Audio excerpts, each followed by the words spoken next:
Sino ang mag-aakalang ang tensyon sa kabilang panig ng mundo ay may direktang epekto sa bulsa mo? Malayo, oo, pero ang epekto, ramdam na ramdam mo. Tumataas ang gasolina, pamasahe, pati pagkain sa mesa mo. Pero ang sweldo, pareho pa rin. Paano ka mag-a-adjust kung hindi na nagmamatch ang income mo sa tumataas na gastusin? Hanggang kailan mo kakayanin? At ano ang gagawin mo kapag kulang na talaga? Hindi natin kontrolado ang tensyon sa mundo o ang krisis sa langis. Hindi rin natin kontrol ang pagtaas ng bilihin. Pero ang kaya nating kontrolin kung paano natin hinahandle ang finances natin. Maganda kung may tulong, kung may umaalalay. Maganda kung may assistance o malinaw na aksyon ang gobyerno. Pero sa totoo lang, mahirap umasa sa iba. Dahil sa huli, walang ibang hahawak ng pera mo kundi ikaw. Ikaw ang bubuhat sa sarili mo. Ikaw ang mag-a-adjust. Ikaw ang magtitipid. Ikaw ang magdedesisyon.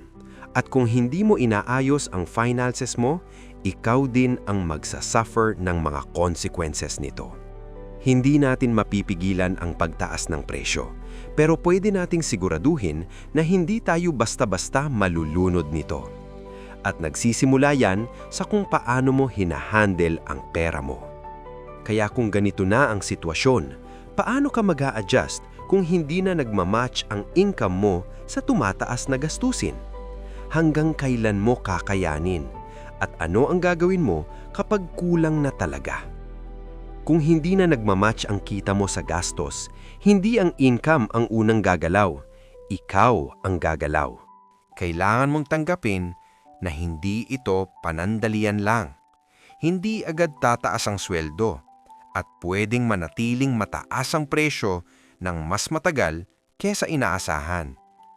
Kaya ang unang adjustment, lifestyle. Hindi mo kailangang isuko ang pangarap mo, pero kailangan mong bagalan. Bawasan ang hindi kailangan. Ayusin ang priorities. Halimbawa, kung dati 3 beses kang kumakain sa labas sa isang linggo, baka pwedeng gawing 1 beses na lang. Kung araw-araw kang nagko-coffee sa labas, baka pwedeng sa bahay muna.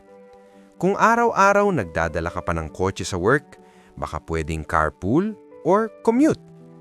Hindi ka paatras. Nag-a-adjust ka lang para hindi tuluyang bumagsak. Kailangan mong gumawa ng space sa budget mo. Unahin ang essentials, pagkain, utilities, pamasahe. Kapag nasa grocery ka, imbes na branded agad, tignan mo muna kung may mas murang alternative. Kapag nagpaplano ka ng ulam, isipin mo kung ano ang mas tatagal at mas sulit. O baka may mga binibili kang hindi naman nakokonsume. Sa panahon gaya nito, bawat piso may desisyon. Hindi pwedeng automatic ang gastos. Kahit sa biyahe, kung kayang pagsabayin ang lakad, gawin mo. Minsan ang lakaran ng mga errands.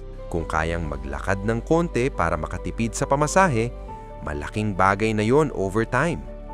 Hindi mo kailangan ng malaking pagbabago agad. Ang kailangan mo, consistent na maliliit na adjustment araw-araw. Kung hindi lalaki ang income mo, paliitin mo ang gastos mo. At doon magsisimula ang kontrol. Pero kahit mag-adjust ka, may susunod na tanong. Hanggang kailan mo kakayanin? Ang totoo, walang nakakaalam kung hanggang kailan ito tatagal. Walang timeline ng krisis. Pwedeng tumagal. Pwedeng lumala bago gumaan. Kaya hindi sapat ang mindset na kaya ko pa. Ang mas mahalaga, paano mo patatagalin ang kaya mo. Halimbawa, kung ang ipon mo ngayon ay sapat lang para sa 1 buwan, ang goal mo, gawing 2 buwan. Hindi sa pagdagdag agad ng kita, kundi sa pagkontrol ng gastos. Hindi ka tumatagal dahil matapang ka. Tumatagal ka dahil handa ka. May sistema ka ba? May sinusunod ka bang budget? Kahit simpleng listahan lang ng gastos sa isang notebook o phone, malaking bagay na yon. Dahil kung wala, mabilis kang mapapagod. Hindi lang pera ang nauubos sa ganitong sitwasyon, pati lakas ng loob. Kapag hindi mo alam kung saan napupunta ang pera mo, mas mabilis itong nawawala. Ang goal mo ngayon, pahabain ang kaya mong tumagal.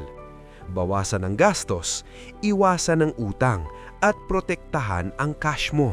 Iwasan ang mga hulugan kung hindi sigurado kung kaya mong tapusin. Dahil sa panahon ng crisis, ang commitment na hindi mo kayang panindigan pwedeng maging pabigat. Habang tumatagal ka, mas maraming pagkakataon na makahanap ka ng paraan. Hindi mo kontrol kung kailan matatapos ang krisis, pero kontrol mo kung gaano ka katagal tatagal. Pero paano kung dumating ka sa puntong hindi na talaga sapat? Ano ang gagawin mo kapag kulang na talaga? Darating talaga ang punto na kahit anong tipid mo, kulang pa rin. At dito mahalaga, harapin mo, huwag mong i-deny. Kapag hindi mo hinarap, mas lalo kang lulubog. Baka kailangan mong ihinto muna ang mga bagay na hindi talaga esensyal, subscriptions, luho, o mga planong pwedeng ipagpaliban. Kasabay nito, kung kaya ng oras at energy mo, humanap ka ng paraan para madagdagan ang kita mo. Hindi ito tungkol sa malaking sideline agad. Kahit mali, basta may galaw.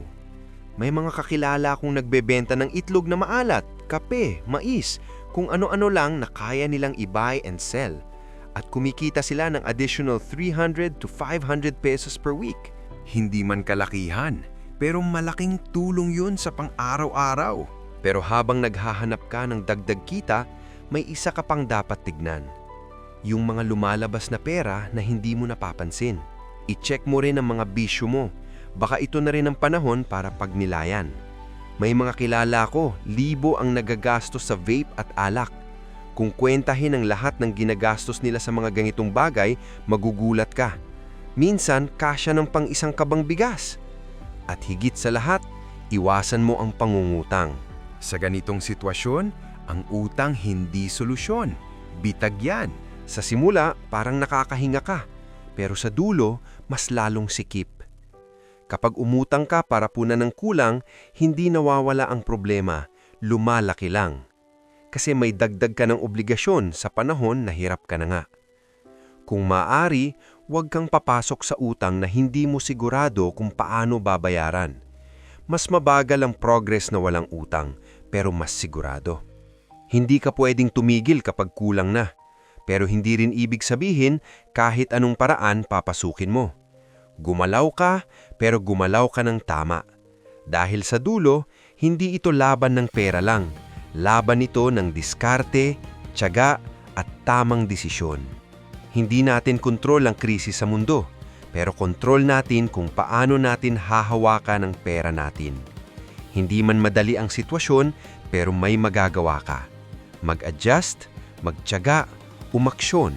Dahil sa huli, hindi ang krisis ang magdidikta kung lulubog ka, kundi kung paano ka magdesisyon.